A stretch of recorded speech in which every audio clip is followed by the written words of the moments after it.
అవినగడ్డ నియోజకవర్గంలోని చల్లపల్లిలో విషాద ఘటన ఆలస్యంగా వెలుగులోకి వచ్చింది. గ్రామానికి చెందిన మోతుకూరి దుర్గాప్రసాద్ తన తల్లి నాగమణితో కలిసి నివాసం ఉంటున్నాడు. కొంతకాలంగా మద్యానికి బానిసైన దుర్గాప్రసాద్ తరచూ ఇంట్లో గొడవలు సృష్టిస్తున్నట్లుగా సమాచారం.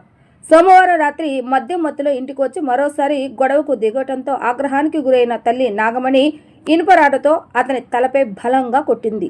తీవ్ర గాయాల పాలైన దుర్గాప్రసాద్ అక్కడికక్కడే మృతి చెందినట్లుగా తెలిసింది. సమాచారం అందుకున్న పోలీసులు ఘటనా స్థలానికి చేరుకుని మృతదేహాన్ని స్వాధీనం చేసుకుని పోస్ట్ మార్టం నిమిత్తం తరలించారు. కేసు నమోదు చేసి ఘటనా స్థలానికి సంబంధించి పూర్తి వివరాలపై దర్యాప్తును చేపట్టారు.